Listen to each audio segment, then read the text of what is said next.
essa realidade à nossa vida.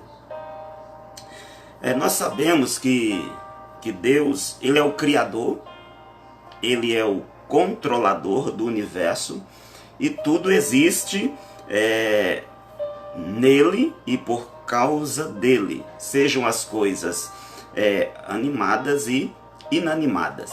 Tudo existe por causa dele, e ele pode fazer o uso do que ele quiser dentro da sua criação, de acordo com o seu direito soberano, de acordo com o seu poder soberano. E ele não precisa se reportar a ninguém, ele não precisa chegar para alguém e dizer: olha, me dá licença porque eu quero usar isso, eu quero fazer isso. Deus, ele não precisa dar explicações para ninguém de qualquer coisa que ele venha fazer neste mundo. Por quê? Porque ele é soberano, ele está acima de todas as coisas, ele está acima de tudo que existe. E nós, como seres humanos, não e jamais vamos compreender os propósitos eternos do Senhor. Muitas coisas nós só vamos entender, nós só vamos compreender quando nós chegarmos lá. Somente lá no céu é que nós vamos perguntar para o Senhor algumas coisas que nós não compreendemos aqui, que nós não entendemos aqui. Então, a verdade é o seguinte: Deus, ele ama você, Deus, ele nos ama, Deus, ele está preocupado conosco, e ele está mais interessado no seu bem, no nosso bem, do que nós mesmos. E mesmo Deus nos amando, estando interessado, preocupado conosco, ele é o Senhor soberano. Lá em Efésios capítulo 1, versículo 11 e o versículo 12, o apóstolo Paulo, ele diz assim: nele digo, em quem também fomos feitos herança, havendo sido predestinados conforme o propósito daquele que faz todas as coisas. Preste atenção: daquele que faz todas as coisas. De acordo com o que Deus faz todas as coisas? Diz a palavra: segundo o conselho da sua vontade. Então Deus é ele que faz todas as coisas, e ele não vai pedir opinião para ninguém. Pelo contrário, ele faz de acordo com a sua vontade, com o fim de sermos para louvor da sua glória, nós os que primeiro esperamos em Cristo. Então, uma das grandes verdades nas Escrituras Sagradas é que Deus, ele é soberano. Mesmo que essa expressão soberania divina, o termo em si, ele não apareça nas Escrituras, a ideia, ela está presente. O conceito está presente. Essa ideia de soberano, um termo latim que vai trazer a ideia de superior, a ideia de supremo, a ideia de alguém que é inigualável, sem precedentes. Esse é o Deus das Escrituras. É o Deus da Bíblia Sagrada. Aquele que é eterno, aquele que é autoexistente, aquele que é supremo em excelência e perfeito em todos os seus caminhos. Nas Escrituras Sagradas, nós vamos perceber que Deus, ele vai se revelar como amoroso, como autor da paz, compassivo, como Deus criador, imutável, o Deus infinito, o juiz justo, o mantenedor, o misericordioso, o recompensador, aquele que é reto, aquele que é salvador, aquele que é verdadeiro. E como Deus soberano, ele tem planos definidos desde toda a eternidade. E a Bíblia diz que os planos dele, ele jamais serão frustrados. Então o que acontece? Deus, ele pode fazer qualquer coisa que ele queira fazer. Então aquilo que Deus desejar fazer, ele pode fazer. Em qualquer momento que ele queira, que ele deseje fazer. Da maneira que ele queira fazer e para o propósito que ele deseja. Então esse é o Deus que nós servimos. Quando você olha para Deus se revelando a Abraão, principalmente ali no caso de Sodoma e Gomorra, o Abraão sabia que muitas pessoas iam morrer, que muitas pessoas iam perecer. E diante daquele momento, vamos dizer, assustador, daquele momento que estava precedendo um juízo nefasto sobre a população de Sodoma e Gomorra, diante da iminente tragédia que estava para acontecer, Abraão vai dizer: não faria justiça o juiz de toda a terra? Então veja bem, Deus, além dele ser soberano, ele é justo. Isso mostra que Deus, ele não pode, vamos dizer, fazer nada de errado. Deus, preste bem atenção nisso, Deus, ele não erra. Deus não erra. Se Deus ele errasse, ou vamos dizer, se ele pudesse errar, ele não seria Deus, ele deixaria de ser Deus. E veja bem que quando aquelas cidades elas foram destruídas, elas foram arruinadas, Deus estava no controle de todas as coisas. Ele estava fazendo o que ele queria, quando ele queria, da maneira que ele queria, para o propósito que ele desejava. Então, Deus, ao agir na sua soberania, ele sempre estará certo. Então, quando eu olho para a Bíblia, ou quando nós olhamos para a Bíblia, nós vamos perceber que Deus, ele governa, ele é Senhor sobre todas as coisas. Por exemplo, eu quero que vamos olhar alguns textos da Bíblia. Se nós olharmos para alguns textos da Bíblia, por exemplo, Provérbios, capítulo de número 16, Provérbios 16, você pode estar anotando aí na sua casa, pega a sua Bíblia. Provérbios 16, versículo 9 diz: o coração do homem planeja o seu caminho, mas o Senhor lhe dirige os passos. Então veja aqui a soberania de Deus, quer dizer, o nosso coração, ele faz o planejamento, mas o dirigir dos passos vem do Senhor. Lá em Provérbios 20, e o versículo de número 24, diz assim, ó: os passos do homem são dirigidos pelo Senhor. Como, pois, entenderá o homem o seu caminho? Então veja bem que os nossos passos, às vezes nós não entendemos porque estamos trilhando, porque estamos passando por certos caminhos. Mas o texto está dizendo que os passos do homem são dirigidos pelo Senhor. Lá em Provérbios 16, e o versículo de número 33 vai dizer: a sorte se lança no regaço, mas do Senhor procede toda determinação. Então você vê aqui o controle do Senhor sobre o homem, sobre o ser humano. Eu creio que você já deve ter visto aquelas pessoas lançando sortes. Eu vou fazer isso, ou não vou fazer aquilo. No final, é o Senhor, é a vontade do Senhor que vai prevalecer, é a vontade de Deus que vai prevalecer.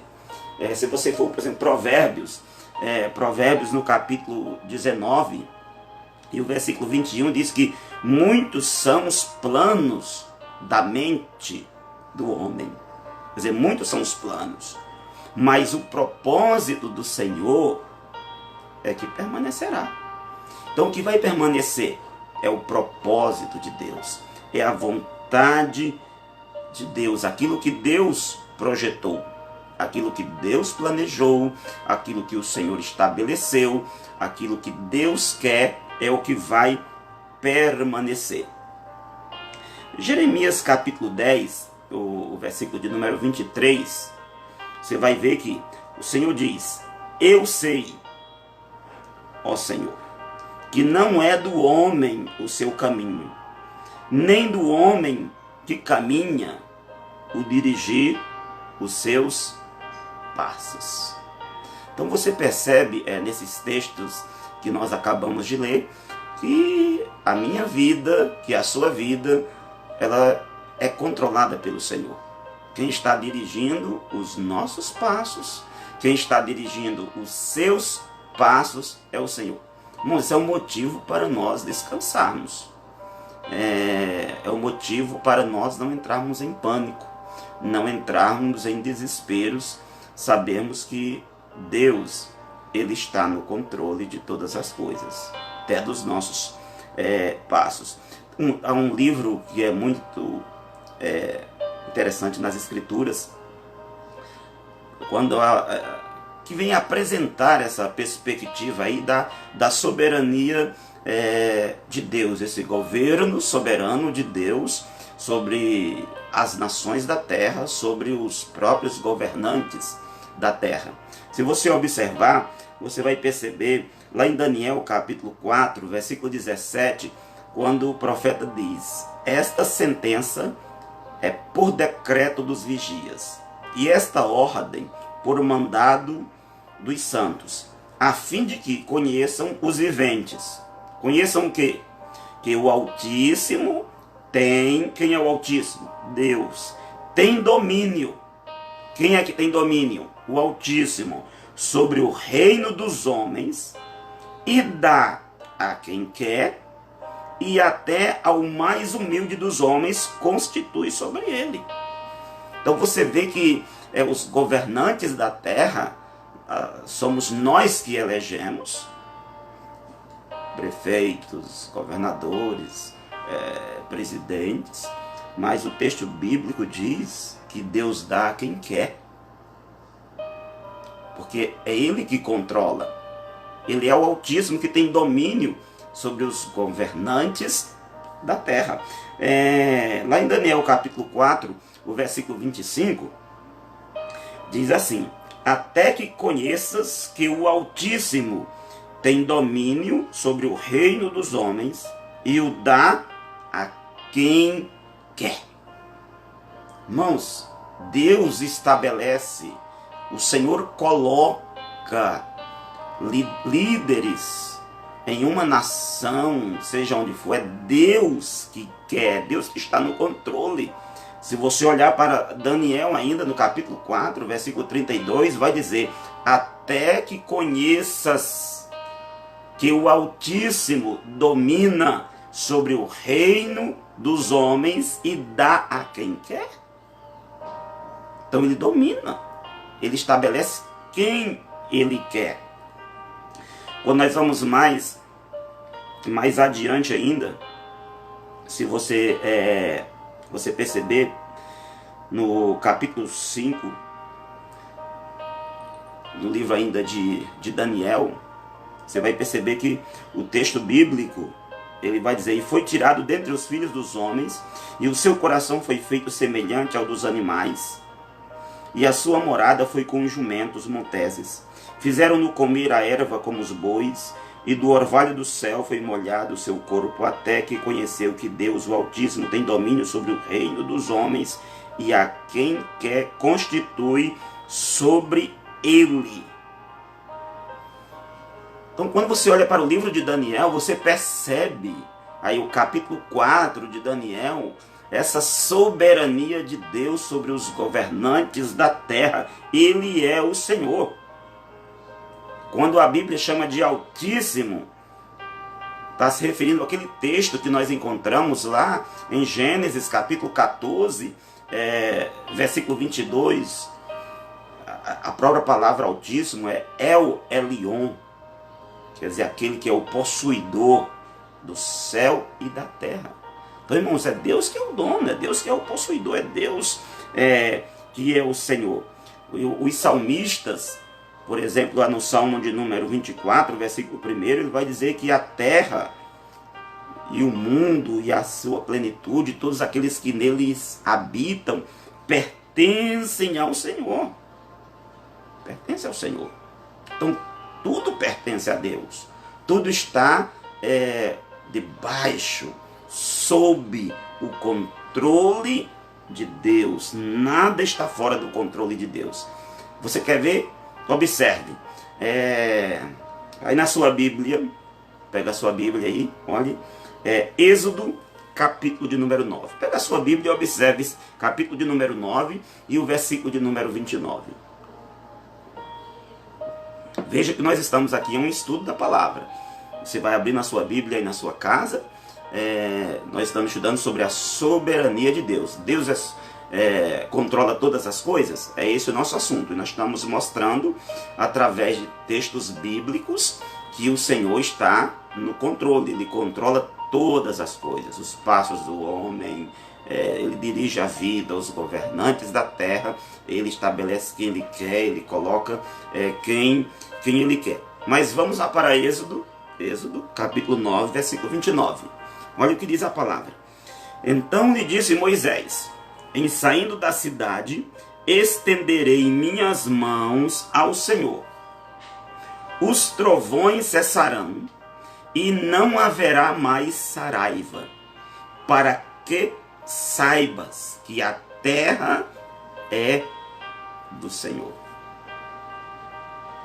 Então você vai perceber que tudo pertence ao Senhor. Você vai perceber que Ele está no controle, o universo é dele. Irmãos, a natureza é dele, foi ele que criou todas as coisas, foi ele que fez todas as coisas. Irmãos, todos os animais que existem no mundo, todas as aves, o reino animal, o reino vegetal, o reino biológico, as menores partículas, a menor célula que existe, está no controle de Deus. Todos os vírus que para sobreviver vai precisar de uma célula está debaixo do controle do nosso Deus. Porque Ele, através dele, diz a palavra. Se você ler, por exemplo, Colossenses, lá no capítulo 1, versículo 16 e o versículo 17. Se você olhar também para Hebreus, capítulo 1, você vai ver que todas as coisas foram criadas por eles. Olha para João, o Evangelho de João, capítulo 1. Você vai observar isso. E de acordo com o texto de Efésios, capítulo 1, versículo 11, diz que ele fez todas as coisas. Não foi apenas algumas coisas, foi todas as coisas. Ele fez segundo a sua própria vontade, segundo o seu querer. Irmãos, Deus, quando foi criar as coisas, ele não chegou lá para um arcanjo, para um querubim, para um serafim. Disse: olha, me dá uma ideia do que eu vou fazer. Não, foi segundo o seu próprio conselho. O mesmo é hoje. Deus não chega para a minha pessoa, ou para você, ou para qualquer um que se julgue aí tão próximo, tão perto de Deus, e diga: olha, o que eu vou fazer agora? O que eu vou fazer diante do coronavírus? Não, irmãos, Deus não vai buscar o nosso conselho, porque tudo está dentro do plano dele. Tudo está debaixo do controle dele. Olha para a história, irmãos. Se você olhar para a história, você vai ver quantos reinos que surgiram ao longo da história, quantas potências mundiais. Você olha para os povos ali do Oriente Médio, você vai perceber, por exemplo, a Babilônia, o poderio que foi a Babilônia, o poderio que foi a Assíria, os sírios. Você vai perceber o Egito, a Grécia antiga, a Roma antiga, todos esses reinos passaram. Todos esses reinos sucumbiram ao longo da história, deixaram de existir ao longo da história.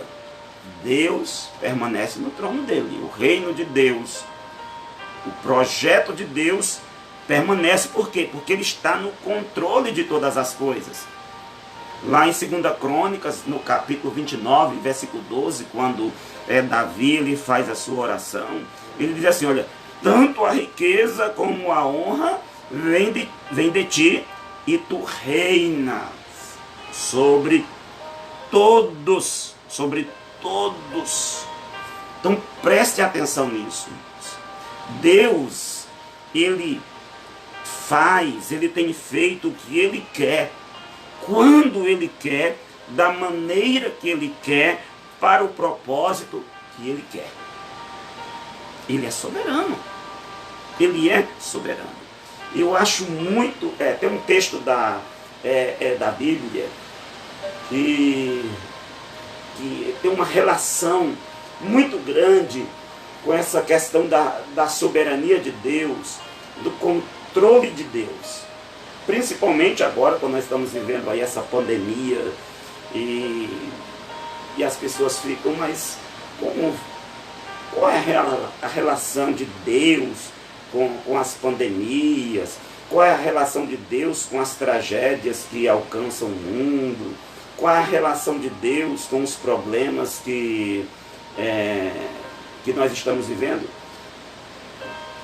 Olha, abra sua Bíblia, você que está em casa aí, nesse nosso estudo bíblico, abra sua Bíblia lá no livro do profeta Amós. Vamos para Amós. Pegue a sua Bíblia aí, Amós, e o capítulo de número 4. Esse capítulo, você vai perceber que Amós, ele está nos ensinando sobre esse controle soberano de Deus sobre os assuntos do céu e da terra. O capítulo 4 de Amós, você vai perceber essa soberania de Deus. Primeiro, porque a nação de Israel havia transgredido, quebrado a aliança, o pacto, estava em desobediência deliberadamente à vontade de Deus, e Deus estava prestes a enviar o juízo, e Deus vai enviar o juízo sobre aquela nação por causa da desobediência, por causa do pecado delas. Mas preste atenção aí no capítulo de número 4. Se você nunca leu esse capítulo, você pode ler depois. Mas uma coisa que nós vamos observar nesse capítulo, e que nos chama bastante a atenção nesse capítulo, é que Deus, por 7 vezes, ele se apresenta como causador, como o responsável pelos desastres, pelas tragédias, a guerra, a seca, a fome, a chuva, a falta de chuva sobre Israel. Vamos lá, capítulo 4. Eu creio que você na sua casa está com a sua Bíblia aí aberta.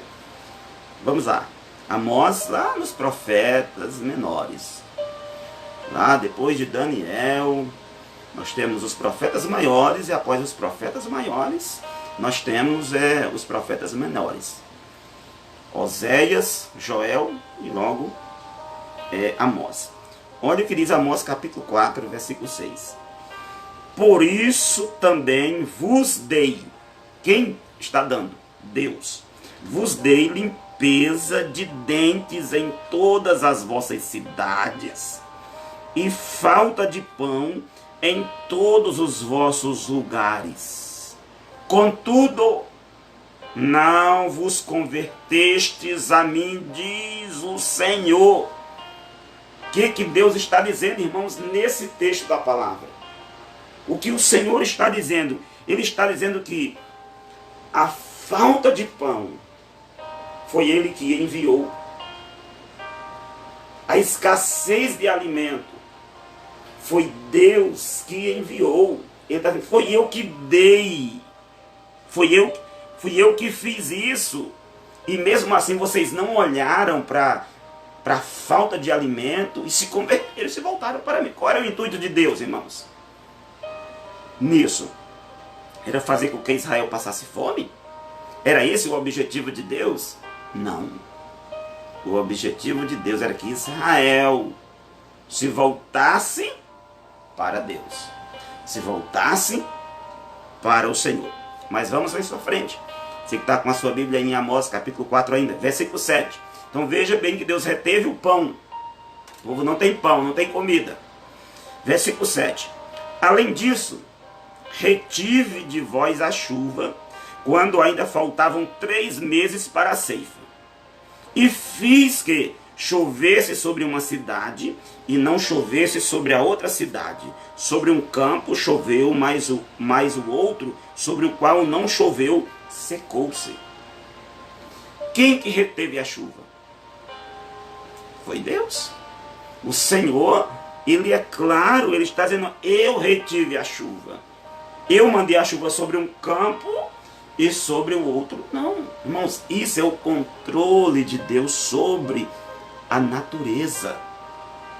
Deus está controlando a natureza.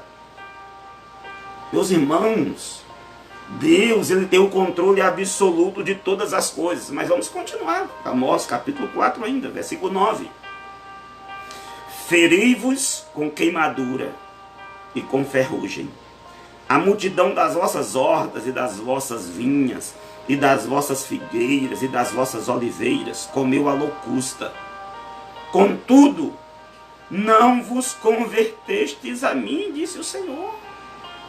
Mas Deus atingiu as hortas, as vinhas, a figueira, as oliveiras. Deus mandou a locusta, Deus mandou o gafanhoto. Irmãos, isso é Deus no controle de todas as coisas. Ele que manda, Ele que envia. Vamos mais para frente para você ver. Versículo 10 ainda, de Amós, capítulo 4. Preste atenção. Enviei a peste contra vós, a maneira do Egito. Os vossos jovens matei a espada. Os vossos cavalos deixei levar presos, e o mau cheiro dos vossos arraiais fiz subir as vossas narinas. Contudo, não vos convertestes a mim, disse o Senhor. Irmãos, Deus está dizendo, Ele enviou peste, enviou guerra, Deus enviou a espada, Deus reteve o pão, Deus reteve a chuva, enviou a ferrugem. Para quê? Para que Israel se voltasse para Deus. Para que Israel se convertesse. Para que Israel buscasse o Senhor. Mas o texto vai dizer que eles não fizeram isso. Mais adiante, vamos lá, continue aí. Olha o versículo 11, o que diz o versículo 11. Destruí algumas de suas cidades. Deus, irmão, está dizendo que Ele destruiu algumas cidades. Irmãos, nós olhamos e encontramos hoje cidades alarmadas, em um pânico, em um caos total. Será que Deus está fora do controle? Será que isso está fora do controle de Deus? Não. Olha o que Deus está dizendo aqui. Destruí alguma de suas cidades, como fiz com Sodoma e Gomorra. Os sobreviventes pareciam pedaços de lenha, meio queimados, tirados da fogueira. Mas vocês não quiseram voltar a mim, diz o Senhor. O intuito de Deus, aqui no capítulo 4 de Amós, era que Israel se voltasse para Deus. Era isso que estava no coração de Deus, era isso que Deus queria. Por isso, irmãos, nós estamos aqui estudando essa questão da soberania de Deus. Deus está no controle de todas as coisas? Foi a pergunta que nós iniciamos o nosso estudo. E nós estamos olhando as Escrituras. Estamos olhando o que a Bíblia diz. E apenas tem muitos e muitos outros textos. Só alguns que nós estamos vendo. E aqui em Amós, já vimos Daniel, agora Amós apresentando esse controle soberano de Deus. Não somente sobre o homem, não somente sobre os governantes da terra, mas também sobre a natureza, sobre os elementos climáticos, sobre a chuva. Ele que manda o pão, ele que retém o pão, ele que manda a chuva, é ele que retém a chuva, ele que manda a espada, vamos dizer, ele que manda as pandemias. Irmãos, eu creio, irmãos. Deus, ele está no controle de todas as coisas. Irmãos, o coronavírus não pegou Deus de surpresa. Deus não estava lá sentado, de repente olhou para a terra e viu todo mundo desesperado, as famílias morrendo aqui, morrendo acolá. Não, irmãos. Nada pega Deus de surpresa. Então você vai olhar para esses textos que nós já temos visto. Deus aqui informando a nação de Israel que por trás de todas aquelas tragédias, vamos dizer, que a nação estava passando, como a doença, a morte, a seca, a espada, estava a mão de Deus. Por quê? Deus queria arrependimento da nação. Deus queria arrependimento do povo. Deus queria que o povo se voltasse para Ele em quebrantamento, em oração, com pranto. É só você ler o livro do profeta Joel. Leia Joel depois, que você vai perceber isso. Olha ainda Amós capítulo 3. Amós capítulo 3, o versículo de número 6. Olha o que diz. Tocar-se-á a trombeta na cidade e o povo não estremecerá? Sucederá algum mal na cidade sem que o Senhor tenha feito? Veja que o profeta está fazendo duas perguntas retóricas. Que são perguntas retóricas? Aquelas perguntas que eu não preciso responder. É para nós refletirmos. E ele está dizendo, tem uma outra tradução que vai dizer da seguinte maneira: soou o alarme, escutem e tremam de medo, porque eu, Senhor, vou mandar a calamidade contra a sua terra. Mas nessa tradução, essa última é a da Bíblia Viva. Na primeira tradução vai dizer: sucederá algum mal na cidade sem que o Senhor tenha feito? O que ele está dizendo, irmãos? Tudo que acontece está debaixo do controle soberano do Senhor. Tudo. Nada está fora, irmãos. É a palavra de Deus. É a Bíblia. E quando... vamos mais um outro texto ainda. Um outro texto. Do profeta Isaías, capítulo 45, versículo 7. Olha o que diz. Isaías 45, versículo 7. Eu formo a luz e crio as trevas. Preste atenção. Deus dizendo: eu formo a luz e crio as trevas. De um lado tem luz, de outro tem as trevas. Quem criou a luz foi Deus. Quem criou as trevas? Deus. Faço a paz, de um lado paz, e crio o mal. O que ele está dizendo? No final, eu, Senhor, faço todas essas coisas. Mas, pastor, Deus cria o mal? Que mal é esse? Irmãos, quando está falando o sentido de mal aqui não é de mal moral, a questão do pecado, mas é sentido de mal no sentido de adversidade. A palavra mal aqui é qualquer tipo de desastre natural, como por exemplo uma praga, uma seca, uma inundação, um terremoto. É o que o profeta voltando lá, Amós. Sucederá algum mal? Mal é a mesma palavra aqui.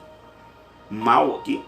Sucederá algum mal na cidade? No sentido de adversidade, sem que seja o Senhor? Foi o Senhor. A mão de Deus está por trás de todas as coisas. Então Amós e Isaías estão nos dizendo que nada acontece por acaso ou por acidente neste mundo. Irmãos, para todo efeito há uma causa. E a causa de todas as coisas é Deus. Por isso que tudo está no controle dele. Nós não vamos entender, irmãos. Porque quem é que entende Deus, irmãos? Quem é que pode discernir os planos de Deus? Irmãos, nós temos a Bíblia, e nem a Bíblia nós entendemos, nem a Bíblia. Aqueles textos que estão claros na nossa vida, nós não entendemos às vezes. Quantas coisas que nós não entendemos, irmãos. Nós não vamos entender, compreender a mente de Deus. É o que eu tenho falado aqui. Desde o início desse estudo.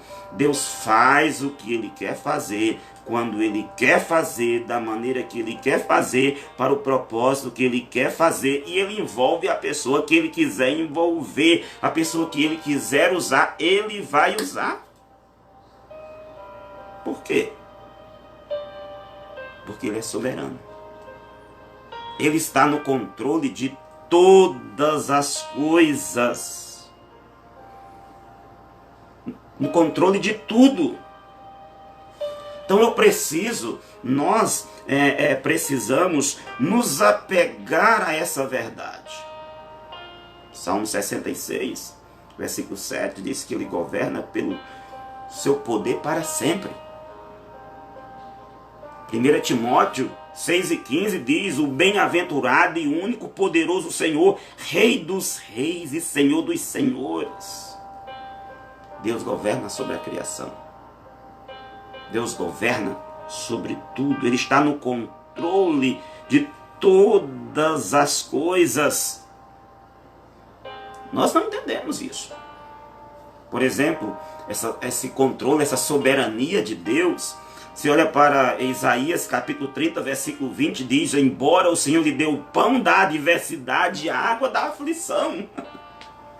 Veja que o profeta fala do pão da adversidade e da água da aflição. Quem foi que deu? Quem deu? Deus.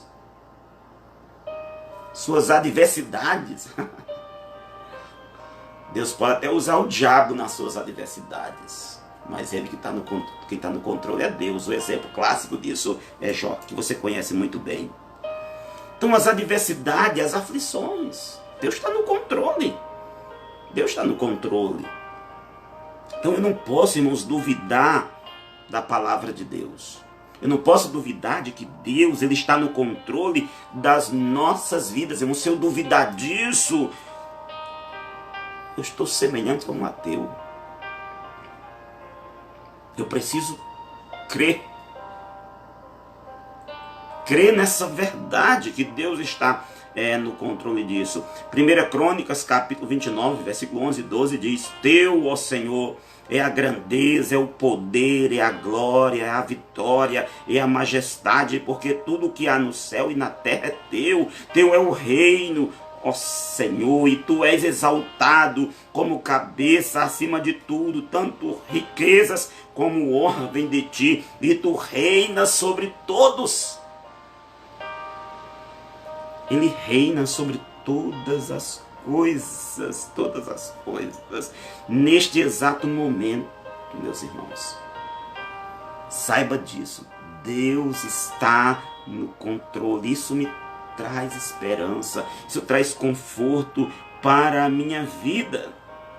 Eu posso não entender, como diz lá João capítulo 13, versículo 7, quando Jesus respondeu Jesus, disse-lhes: o que eu faço não sabes tu agora, mas tu saberás depois. Muitas coisas nós não vamos saber agora do que Deus está fazendo. Paulo, lá em 1 Coríntios capítulo 13, versículo 12, ele vai dizer: porque agora vemos por um espelho enigma, mas então veremos face a face. Agora conheço em parte, mas então conhecerei como também sou conhecido. E os problemas que vêm a nós vamos entender em parte, não em tudo.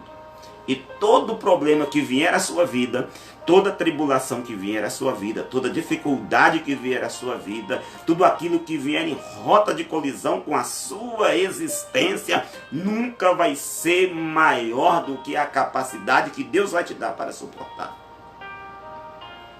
1 Coríntios 10 e 13. É só você ler. Que juntamente com o problema vem o escape, diz a palavra do Senhor. Esta é a promessa de Deus que nos dá força. Então, meus irmãos, nós vimos aqui, olhando para a Bíblia, a soberania de Deus. Que as lutas vêm, que os problemas vêm. E eu posso olhar um exemplo claro nas Escrituras, no Salmo de número 119, quando o salmista, ele nos encoraja, através do seu testemunho pessoal, diante das aflições que ele sofreu. Então ele passou por caminhos terríveis, dificuldades terríveis, desesperadoras. Mas olha o testemunho dele, olha o que ele nos diz. Primeiro ele testemunhou a soberania de Deus quando foi afligido. Olha lá, Salmo 119. Vamos para o Salmo 119, versículo de número 75. Salmo 119, versículo 75. Olha o que o salmista diz. Bem sei eu. O que ele está dizendo? Eu sei, bem sei eu, ó Senhor, que os teus juízos são justos. Quer dizer, que aquilo que Deus faz, aquilo que Deus executa é justo. E que segundo a tua fidelidade me afligiste. Oh Deus, olha o testemunho que Davi ele está dando, que de acordo com a justiça de Deus, com a retidão de Deus, com o caráter de Deus, com aquilo que Deus enviou sobre a vida dele, ele está dizendo, olha,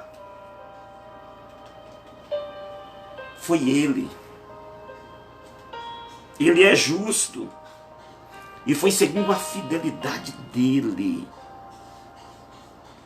Então veja que primeiro Davi diz, foi aflição, foi Deus. Foi ele que me afligiu. Eu fico encantado com o salmista, essa perspectiva de olhar a vida sobre esse controle soberano de Deus. O segundo testemunho que ele dá é que Davi testemunhou que a aflição era uma experiência de aprendizado. Foi Deus que mandou aquela aflição, mas aquela aflição foi para ensinar a Davi. Olha o versículo aí de número 71 do Salmo 119. Olha o que ele diz. Foi bom ter sido afligido para que aprendesse os teus estatutos. Então o que o salmista ele está dizendo, irmãos? Que foi algo terrível, algo desesperador, e que ele começou, vamos dizer, a amaldiçoar Deus, exorcizar a aflição. Não. Qual é a sua perspectiva sobre as suas aflições? Qual é a sua perspectiva sobre as suas lutas? Sobre as suas dificuldades? O texto diz, Davi, o salmista está dizendo, foi bom ter passado por isso. Irmãos, as aflições da vida, as dificuldades da vida, faz parte da escola. É uma matéria, vamos dizer, da escola divina. É uma matéria. É lá que nós aprendemos. Então primeiro diz foi Deus que afligiu, e depois ele foi bom porque eu aprendi com isso. E depois ele vai dizer, Davi vai testemunhar que a sua aflição o beneficia. Preste atenção, versículo 67, Salmo 119. Antes de ser afligido, como que Davi andava? Como que Davi andava antes de ser afligido? Olha o que ele diz. Antes de ser afligido, andava errado. Davi está dizendo, olha, eu andava no caminho torto. Eu andava aprontando aí. Antes de ser afligido, mas agora tenho guardado a tua palavra. Irmãos, as aflições, os problemas da vida é para o nosso benefício. É para nos melhorar. Para nos melhorar. Não é para destruir você o problema. Nenhum problema, Deus não manda, irmãos, nenhum problema, a minha e a sua vida, para nos destruir. Para dizer, agora eu quero acabar com ele, agora eu quero arrebentar com a vida dele, agora eu quero ver ele totalmente. Não, é para nos melhorar. É o que Davi está dizendo. Porque as aflições, vamos dizer, a disciplina do Senhor na nossa vida é a maior prova, é uma das grandes provas e evidência do amor dele por mim e por você. É uma prova de que eu sou filho, de que você é filho. Provérbios 3:12 diz, porque o Senhor repreende aquele que ama, assim como o pai ao filho a quem quer bem. E essa mesma palavra, o autor aos Hebreus, lá no capítulo 12 de Hebreus, vai dizer, porque o Senhor corrige o que ama e açoita a qualquer que recebe por filho. As aflições têm um benefício. As provações têm um benefício em nossa vida. Por isso que Pedro vai dizer, lá em 1 Pedro, capítulo 4, versículo 16. Mas se padece como cristão, não se envergonhe, antes glorifique a Deus nessa parte. Porque nós vamos crescer no meio da aflição, no meio das dificuldades, porque o Senhor está no controle, Ele é soberano. Então, diante dessa palavra da soberania de Deus, da soberania divina, se Deus é o Senhor de todas as coisas, por que você quer estar no controle da sua vida? Por que você quer controlar a sua vida? Abra mão, deixa ele ser o Senhor da sua vida. Eu quero encerrar esse estudo, essa tarde, dizendo por que você deve confiar no Senhor. Abre mão totalmente do controle da sua vida. Deixa Deus conduzir, deixa Ele guiar, Ele ser o Senhor. Tire essa angústia, essa aflição, esse desespero do seu coração. Por que eu tenho e eu preciso confiar inteiramente em Deus? Por quê? Nós já vimos que Ele é soberano sobre todas as coisas. Mas mesmo assim tem muitas pessoas que ainda vivem duvidando da soberania dEle, duvidando do poder dEle, duvidando da grandeza dEle, da majestade dEle. E quando vê aí o que nós estamos vivendo agora, tem pessoas aflitas, pessoas que estão nas suas casas desesperadas, pensando que o mundo acabou, que é o fim do mundo. Não, irmãos, Deus está no controle. Deus está no controle. E porque Ele está no controle, eu preciso confiar nele. Por quê? Primeiro, porque Deus é digno de confiança. Ele é digno de confiança. Então confie nele. Segundo, porque Ele promete estar sempre ao seu lado. Então confie que Ele está do seu lado, que Ele está na sua vida. Ele prometeu estar conosco todos os dias até a consumação dos séculos, independente, com coronavírus, sem coronavírus, com vitória, com derrota, com alegria, com tristeza, no meio da da bonança, no meio da tempestade, não importa. Deus está com você. Deus está com você. Josué capítulo 1, versículo 9, o Senhor diz, falando para Josué, olha, não te mandei eu, tenha bom ânimo, não temas, não te espantes, porque o Senhor teu Deus é contigo por onde quer que andares. Por onde quer que você andar. Então, Deus promete, Deus é digno de confiança, Deus promete estar com você. Terceiro, Deus já tem o seu problema resolvido. Isso é que é fantástico, porque muitos de nós, vamos dizer, todos nós, o que nós mais queremos na nossa vida é a solução dos nossos problemas. E às vezes nós pensamos que a nossa solução é a melhor, que o nosso caminho é melhor.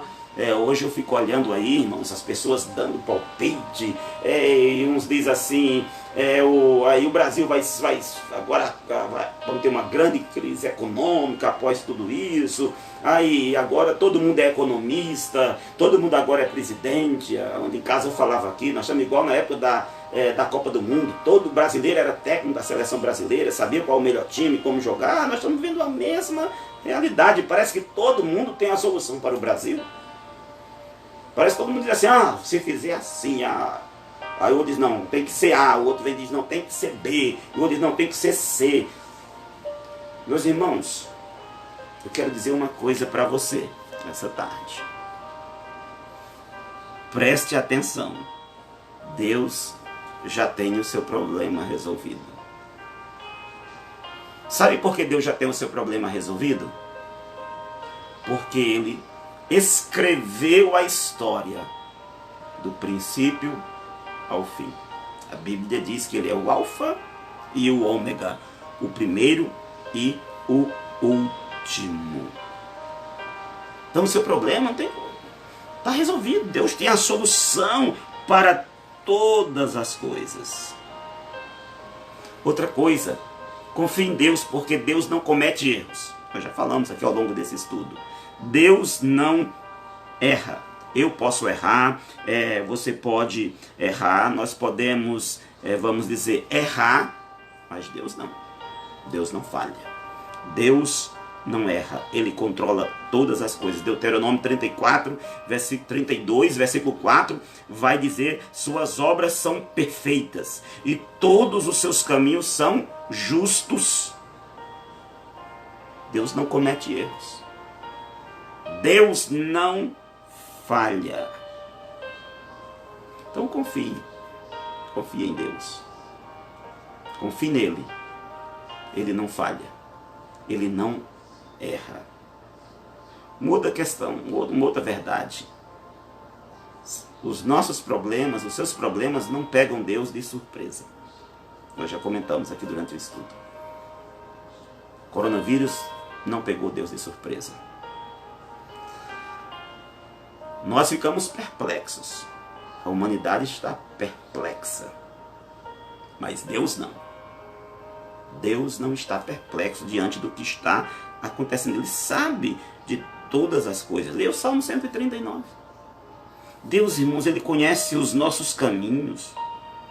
Onde estamos, o que fazemos, quando levantamos, o que pensamos. Ele está no controle de todas as coisas. Ele está no controle de todas as coisas. Nada o pega de surpresa. Ele é Senhor absoluto. Então, creia. Diante de tudo isso que nós vimos essa tarde aí, estamos aproximadamente 1 hora aqui estudando a palavra, dentro dessa perspectiva do controle, da soberania de Deus. Eu quero que você, depois dessa palavra, você creia que Deus está no controle de todas as coisas. Temos muito mais coisas que poderíamos comentar. Nós íamos ficar mais 1 hora, 2 ou 3 aqui falando sobre a soberania de Deus. Se nós pegarmos lá de Gênesis, do capítulo 1, no princípio criou Deus os céus e a terra, a soberania dele. Quem criou? Deus. Mas eu quero parar por aqui com essa palavra hoje, dizendo que Deus está no controle de todas as coisas. Mas talvez diante disso fique uma pergunta na sua mente. E aí? Se Deus está no controle de todas as coisas, então eu não vou fazer nada, eu vou ficar na minha, já que Deus é soberano, faz o que Ele quer. A nossa próxima reflexão vai ser sobre o controle, a soberania de Deus e a responsabilidade do homem. Irmãos, a soberania de Deus não elimina a responsabilidade humana. Nós estaremos vendo isso no nosso próximo estudo. Estarei colocando aí no Face o dia e a hora para estarmos refletindo sobre a soberania divina e a responsabilidade humana. Quero orar com você nessa tarde, também lembrando a você, amanhã às 18 horas, nós temos o nosso culto, vai ser transmitido aqui pelo Face, e eu tenho uma palavra de Deus para o seu coração, uma palavra de Deus para a sua vida, em 1 Tessalonicenses capítulo 5, sobre a volta de Jesus, sobre o ladrão da noite. Pai, no nome de Jesus, eu quero te agradecer e abençoar estas vidas que estiveram conosco aqui nesse estudo da palavra do Senhor. Quero pedir a graça do Senhor, a bênção do Senhor sobre a vida delas, que o Senhor esteja guardando lá, abençoando a família, cuidando, meu Deus, de cada um, que a mão potente, que a mão poderosa do Senhor seja sobre cada uma dessas vidas. Pai, nós te louvamos, nós te bendizemos e te agradecemos por tudo aquilo que o Senhor tem feito à nossa vida.